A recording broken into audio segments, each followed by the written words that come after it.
Assalamualaikum warahmatullahi wabarakatuh.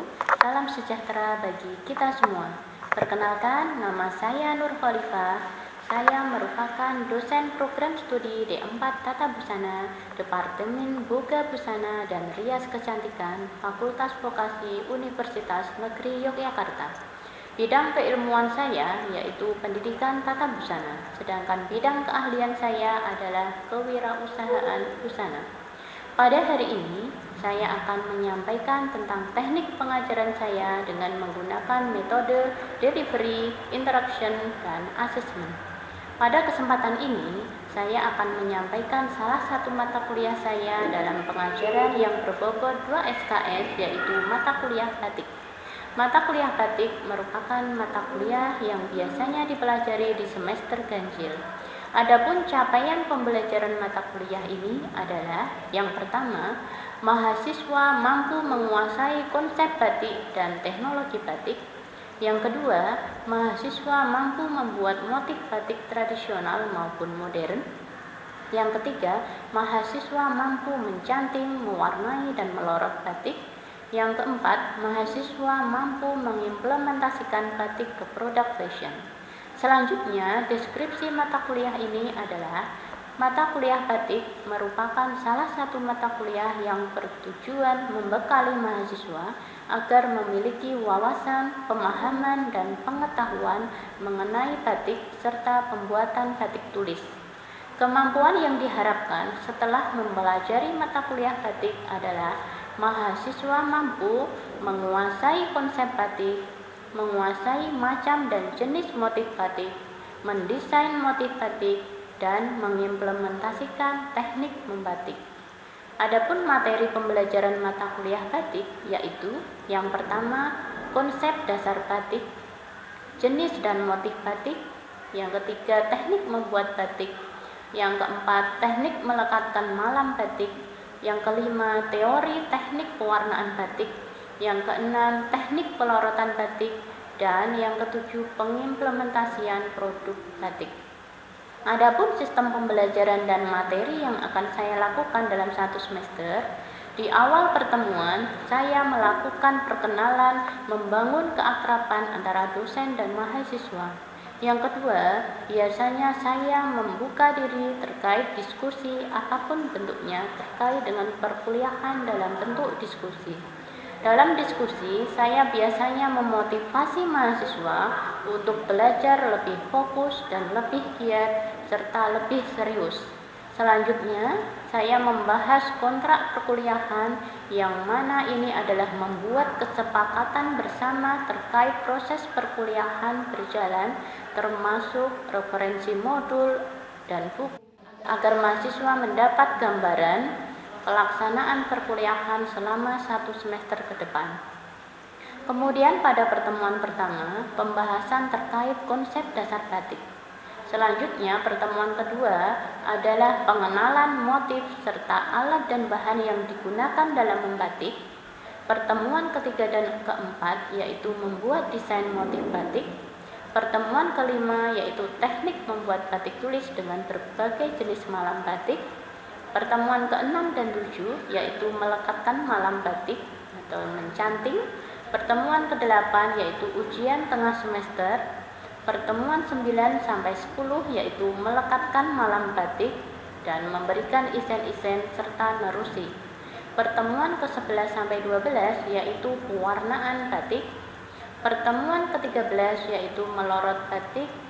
Pertemuan ke-14 sampai 15 yaitu membuat produk fashion batik, dan pertemuan ke-16 yaitu ujian akhir semester. Adapun rujukan pembelajaran sebagai bentuk strategi delivery, proses penyampaian materi ke mahasiswa dengan menggunakan beberapa strategi, yaitu textbook, diantaranya buku katalog batik yang dikembangkan oleh tim pengampu mata kuliah. Kemudian media online yang digunakan untuk mencari topik yang menarik untuk dijadikan bahan diskusi terkait materi perkuliahan. Biasanya di awal pertemuan dilakukan review pembelajaran yang mana fungsinya untuk mengingat kembali materi-materi pembelajaran sebelumnya dan akan disambungkan materi-materi yang akan datang. Pendekatan yang saya lakukan dalam pembelajaran yaitu metode tanya jawab dengan cara mahasiswa dapat bertanya langsung terkait materi perkuliahan di kelas sehingga ada interaktif. Yang kedua, diskusi kelas. Mahasiswa membentuk kelompok lalu mendiskusikan kasus yang diberikan, kemudian mahasiswa mampu memecahkan permasalahan yang didiskusikan di depan kelas, dan kelompok lain memberikan feedback pada kelompok tersebut sehingga terjadi komunikatif. Kemudian menggunakan Learning Management System atau LMS yaitu pada Bismart yang bisa diakses secara langsung oleh mahasiswa sebagai wujud tindak lanjut setiap pertemuan, memuat bahan pembelajaran, video pembelajaran, forum diskusi, dan tugas mandiri. Adapun strategi kedua adalah dengan case method dan collaborative learning dengan memberikan contoh kasus secara berkolaborasi terkait transformasi batik serta pemberian kuis yang dapat didiskusikan agar mahasiswa lebih semangat dan semakin termotivasi dalam mempelajari materi pembelajaran. Bentuk interaksi lain juga dengan menggunakan WhatsApp group kelas untuk diskusi terkait kendala-kendala selama proses perkuliahan. Selanjutnya, pelaksanaan asesmen dalam pembelajaran. Dalam proses ini, bagaimana cara saya melakukan evaluasi penilaian terhadap mahasiswa? Di awal pertemuan, saya menjelaskan bahwa penilaian dari mata kuliah ini yaitu teknik penilaian kognitif, yaitu bobot penilaian 50% yang terdiri dari kehadiran 5%, kuis 5%, tugas 5%, UTS 15%, dan UAS 20%, sehingga total pada kognitif 50%. Selanjutnya pada partisipatif yaitu 50% terdiri dari studi kasus 10% dan project based 40%, sehingga total keseluruhan yaitu 100%. Selanjutnya, saya akan menampilkan video pembelajaran saya. Selamat menyaksikan. Selamat pagi. Pagi, Bu. Bagaimana kabarnya hari ini? Alhamdulillah baik. Oke, masih semangat ya? Masih. Oke, baik. Pada hari ini kita berjumpa kembali ya pada mata kuliah batik. Baik, sebelum kita mulai perkuliahan pada pagi hari ini, mari kita buka dengan berdoa. Berdoa dipersilahkan.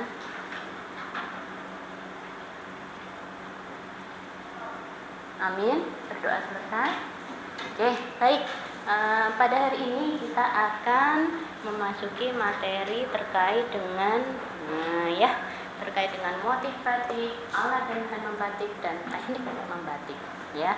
Nah, sebelum kita memasuki materi ya pada hari ini, Nur akan menanyakan dulu nih, kita ulang dulu terkait materi minggu sebelumnya. Ada yang masih ingat ya tentang batik ya, pengenalan batik ya. Oke, ada yang masih ingat batik itu apa sih? Kalau pengalaman saya, batik itu berasal singkatan bat yang artinya melepaskan tali, dan juga tik yang aslinya itu titik yang gambar itu. Oke, ya terima kasih ya. Jadi artinya menggambar titik-titik. Nah, itu ya dari batik tadi ya. Oke, selanjutnya mungkin ada yang ingin menambahkan?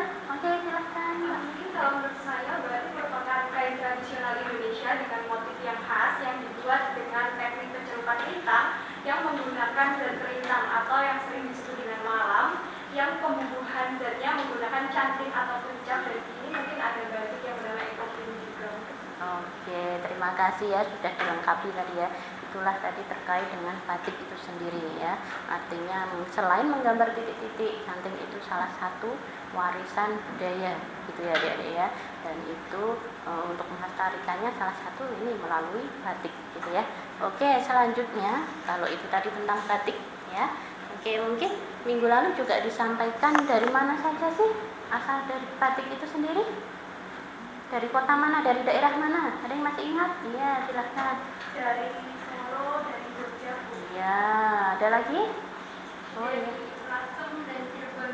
Nah, ya dari Solo, Jogja, Lasem dan lain sebagainya. Bahkan semua daerah, hampir setiap daerah memiliki ciri khas batik atau motif batik, gitu ya, Adik-adik ya. Nah, oke. Selanjutnya, nah sekarang terkait karena tadi adik-adik sudah menjawab sejarah batik. Nah, kesimpulannya apa sih adik-adik? Ada yang masih ingat minggu lalu? Oke, silahkan. Sejarah batik itu merupakan warisan budaya yang kaya dengan berbagai motif dan tekniknya terus berkembang. Kemudian batik ini juga menjadi salah satu ekspresi seni dan budaya dari Indonesia. Iya, ya menarik sekali. Beri aplaus buat semua. Oke. Nah, itulah tadi ya konsep dari batik. Nah, jadi artinya adik-adik di sini telah menguasai ya konsep dari batik itu sendiri ya. Oke, next berarti kita lanjutkan materi selanjutnya terkait tadi sudah kita singgung ya motif batik ya. Nah, ya tadi mungkin sudah ada yang menyampaikan ya, oh tadi dari Jogja Bu, Solo Bu, nah memiliki ciri khas tertentu. Nah, kalau di sini klasifikasi dari batik ya, ada yang namanya batik pedalaman dan ada yang batik pesisiran ya. Apa yang membedakan? Nah, kalau batik pedalaman ya ini biasanya dari daerah Jogja, Solo, Klaten dan lain sebagainya. Nah, ciri khasnya ya yang menjadi ciri khas itu biasanya warna alamnya. Nah, ya, karena di sini pedalaman, jadi mereka lebih mengambil ke warna alami hutan atau alam dari warna itu sendiri dan juga tanaman ya. Nah, biasanya warna batik itu lebih ke coklat, hitam, biru, dan lain sebagainya. Itu dari segi warna. Sedangkan dari motif itu ada motif tumbuhan, geometris, ya itu biasanya menjadi ciri khas. Akan tetapi sekarang sudah berkembang ya, yang beraneka ragam gitu ya adik-adik ya. Bahkan kita hampir tidak bisa membedakan ya. Nah, ini ciri khas mana sih antar daerah mana? Hampir beberapa dari segi warna motif itu ada sebagian yang hampir sama gitu ya. Nah, kemudian batik pesisiran. Nah, mungkin ada ya yang minggu lalu sudah kita singgung, ada yang dari Pekalongan, Semarang ya dan lain sebagainya. Itu masuknya ke batik pesisiran, dia lebih ke colorful ya. Warnanya juga lebih lebih cerah ya gitu ya adik-adik ya. Nah, kemudian di sini biasanya memang motifnya motif laut, hewan-hewan laut dan lain sebagainya, binatang laut seperti itu ya. Nah, di sini yang membedakan antara batik pedalaman dan batik pesisiran gitu ya. Oke, selanjutnya ya. Kalau tadi sudah kita singgung terkait motif batik itu sendiri ya, itu kelanjutan dari materi sebelumnya. Nah, selanjutnya nanti seperti apa sih ketika kita membatik? Nah, ya, alurnya seperti apa sih? Ya, yang pertama tentunya nanti kita akan membuat desain dulu, desain pola motif batik itu sendiri, ya. Nah, kemudian yang kedua yaitu nanti kita akan nyanting atau pembuatan batik di sini sebenarnya ada dua macam ya, adik-adik ya. Ada batik tulis dan ada batik cap, ya. Akan tetapi kalau yang membedakan apa? Kalau batik tulis berarti nanti menggunakan canting dan manual tangan, atau canting manual atau canting listrik. Sekarang sudah berkembang berbagai macam canting ya. Bahkan kepalanya ini cucuknya, ya namanya cucuk canting, itu bahkan ada yang 4, ada yang 5, tidak hanya 1 ya, berkembang ya. Nah, selanjutnya juga yang kedua, pembuatan batik cap. Yang membedakan apa? Kalau batik cap menggunakan tembaga ya. Jadi langsung ya dengan memanaskan malam tadi pakai tembaga, dan itulah yang membedakan antara batik tulis dengan canting dan batik cap ya. Nah, selanjutnya ada pewarnaan. Pewarnaan juga menggunakan warna sintetis dan juga warna alam ya. Nah, nanti bedanya sintetis itu yang warna-warna yang tidak berasal dari alam, tentunya zat kimia ya, banyak zat campurannya. Sedangkan warna alam berarti berdasarkan nanti terkait seperti kayu teger ya, kemudian kulit manggis. Nah, itu warna-warna alam ya, jadi ya. Kemudian alur yang terakhir itu ada pengelepasan malam atau yang biasa disebut dengan melorot. Nah, ya, melorot itu ketika sudah memanaskan di panci, itu ya, air sudah mendidih. Nah, batik yang sudah kita canting dimasukkan ke panci. Nah, itulah yang namanya melorot, ya. Oke, baik. Nah, di sini Bu Nur akan menjelaskan apa saja sih alat dalam membatik. Nah, ya, seperti yang ada di depan, yang pertama ada canting, ya. Canting di sini tentunya untuk melekatkan malam pada kain, ya. Kemudian canting cap. Nah, tadi yang sudah kita singgung ya, canting cap itu tembaga, menggunakan alat tembaga, ya. Akan tetapi sekarang juga berkembang ya, adik-adik ya, bukan hanya tembaga, bahkan menggunakan cap kertas. Nah, itu juga ada sekarang ya. Tapi apakah kertasnya HVS ataukah kertasnya kertas roti? Nah, itu ada nanti ketentuannya sendiri gitu ya, adik-adik ya. Nah, kemudian ada meja di sana. Nah, meja itu fungsinya untuk apa sih? Untuk mengutip atau menggambar pola, ya. Setelah menggambar pola, kita ciplakkan, ya, kita ciplak ke kain, ya, atau kita kutip ke kain, ya, itu meja. Kemudian di sini ada kompor, ya, wajan. Nah, kompor di sini ini yang kompor sudah dahulu, ya, zaman dahulu masih menggunakan kompor yang menggunakan sumbu, gitu ya, adik-adik ya. Mungkin adik-adik di sini belum pernah, ya, sudah berganti dengan kompor listrik sekarang, ya, menggunakan kompor listrik. Seperti nanti ketika kita praktek di kampus juga kita akan menggunakan kompor listrik, ya, dan wajan. Nah, sebetulnya alatnya sangat sederhana, ya, adik-adik ya. Oke, nah, selanjutnya di sini, ya, ada panci lorot. Nah, panci lorot, ya, biasanya khusus untuk melorot, gitu ya. Jangan sampai nanti pakai panci yang biasa untuk merebus mie, dan lain sebagainya, ya. Jadi khusus untuk melorot. Kemudian ada ceret, ya, di sana, ya. Kemudian ada dingklik. Ceret itu untuk mendidihkan air, ya. Kemudian ada dingklik atau kursi, ya, biasanya kita sebut kalau batik itu dingklik. Kalau kursi kan identik tinggi, kalau dingklik yang pendek, gitu ya. Nah, selanjutnya ada gawangan. Nah, gawangan di sini untuk menaruh atau menjemur, ya, atau menguntai untuk bantuan kainnya, karena kainnya kan panjang, ya, kalau batik nantinya sekitar 2 meter. Nah, ini nanti kita pakai gawangan supaya untuk memudahkan ketika mencanting, gitu ya. Nah, selanjutnya juga jemuran. Nah, perbedaannya apa sih? Kalau gawangan ini digunakan ketika kita mencanting, ya, jadi kainnya itu diselampirkan, gitu ya. Nah, akan tetapi kalau jemuran nanti misalnya setelah diwarnai, proses colet maupun proses kuas itu kita perlu jemuran, gitu ya, untuk membentangkan kain, ya. Oke, selanjutnya, nah, ini ada bahan baku kain. Kalau tadi alat, ya, sekarang bahan. Bahan yang pertama yang bisa digunakan untuk batik yaitu mori primissima. Kemudian ada sutra, ada kain dopi, ada belaju atau mori biru. Kemudian ada juga rayon viskosa. Akan tetapi nanti yang akan kita praktekkan yaitu menggunakan mori primissima. Ya, ya. Nah, ini selanjutnya bahan baku malam, ya, ada 3, untuk malam kelowong, untuk malam tembok, dan juga untuk parafin, ya. Nanti yang membedakan seperti apa sih? Minggu depan akan kita bahas lagi, ya, terkait apa saja sih jenis dan perbedaan dari malam untuk melekatkan pada kain tersebut, ya, ya. Oke. Selanjutnya, nah, ini kita akan melihat terkait bagaimana sih cara melekatkan malam. Nah, ini mungkin sudah, kalau tadi alat-alatnya sudah menguasai, sudah diketahui, gitu ya.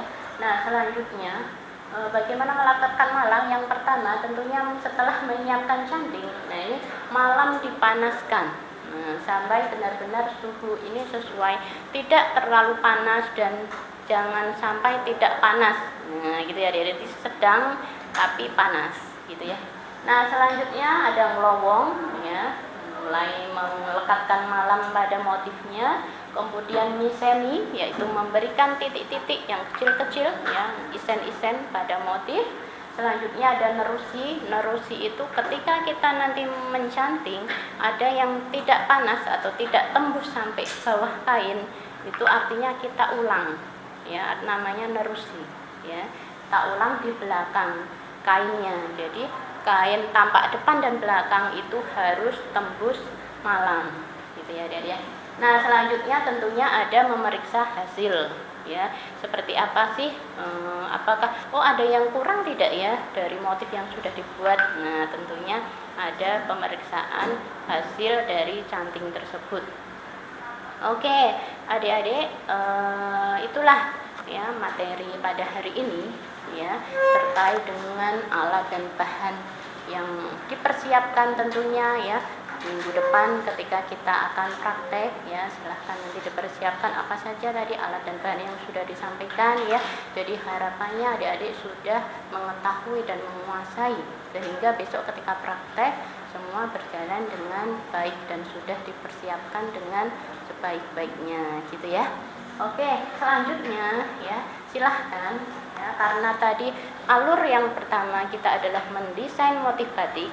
Nah, maka dari itu silahkan adik-adik mencari sumber ide, ya, untuk membuat motif, ya, atau untuk nantinya dijadikan desain dari motif batik yang sudah adik-adik rencanakan sebelumnya, gitu ya. Nah, ini deadline minggu depan, silahkan nanti dikumpulkan 25 September, nanti kita koreksi dan akan kita berikan materi selanjutnya terkait dengan proses dalam membuat. Baik, sebelum kita akhiri perkuliahan pada pagi hari ini, nah, ya, yang tadi juga sudah menjelaskan terkait materi, ya, alat dan bahannya seperti apa sih, ya. Baik, apakah ada yang ingin ditanyakan? Oke, ya, silakan. Kalau dalam membatik itu ada berapa jenis alat canting? Oke, ya, menarik ya pertanyaannya, ya. Jadi ya, mungkin tadi belum sudah menjelaskan baru gambarnya, gitu ya, gambar dari canting itu. Nah, bahkan canting ini kan berbagai jenis, bahkan ada nomor dan besar kecilnya dari canting tersebut, ya. Nah, ketika kita ngomong, otomatis menggunakan canting yang untuk lowong. Nah, besarnya seberapa sih? Yang sedang, biasanya dipakai yang sedang atau besar, tergantung motifnya juga. Kalau motifnya besar berarti bisa pakai canting yang besar, ya. Begitupun kalau miseni kan memberikan isen-isen. Jadi memberikan isen-isen itu kan kecil, ya, kecil. Nah, berarti kita menggunakan canting yang kecil. Jangan sampai menggunakan canting yang ukuran besar. Karena apa? Nanti bisa meleleh kemana-mana, ya. Karena namanya isen-isen itu kan seperti kita memberi titik atau memberi garis pada misalnya daun atau bunga. Nah, itu sesuatu namanya isen-isen, berarti dia kecil, ya, sifatnya kecil. Maka cantingnya menggunakan canting yang kecil, paling kecil, ya. Begitupun nerusi juga silahkan disesuaikan, ya. Nerusi juga begitu, menggunakan yang bisa ukuran sedang atau besar, ya. Jadi juga kita sesuaikan dengan motifnya, ya. Oke, paham? Oke, ada pertanyaan lain? Oke, silahkan. Kalau misalnya pas pada saat mencanting itu terjadi kesalahan, seperti salah nerusi atau mendidik, nah itu bagaimana ya? Oh iya, ini juga pertanyaan menarik, ya. Gimana jika kita ternyata ketika mencanting atau melengkapkan malam pada kain, ya, terjadi meleleh atau ternyata ketetesan, ya, tidak sengaja, gitu ya. Nah, itu kita menggunakan teknik ngejos. Nah, ingat-ingat ya, teknik ngejos. Seperti apa sih teknik ngejos? Nah, nanti bisa pakai sendok atau paku, ya, yang tidak terpakai tentunya, ya. Kita panaskan, ya, di atas api. Kemudian kain yang tadi kena lelehan malam itu kita basahi dengan air dulu supaya apa? Kalau kena panas tidak berlubang. Oke, ya, ya. Nah, setelah kita basahi, baru paku atau sendoknya itu yang sudah panas kita tempelkan pada kain, ya, sehingga malamnya bisa lepas, ya, lepas jadi bersih, gitu ya. Jadi ya, oke, baik. Mungkin ada pertanyaan lainnya? Sudah cukup? Oke, cukup, ya. Baik. Baik, artinya mudah-mudahan materi pada hari ini ya bisa benar-benar dikuasai ya, sehingga nanti ketika praktek bisa mengimplementasikan, bisa menerapkan ya beberapa hal terkait dengan tadi kesalahan dalam batik dan lain sebagainya, dalam penggunaan canting ya dan lain sebagainya. Baik, sebelum apabila dirasa cukup ya, mari kita akhiri perkuliahan pada pagi hari ini ya dengan berdoa. Berdoa dipersilahkan. Amin. Berdoa selesai. Selamat siang. Assalamualaikum warahmatullahi wabarakatuh.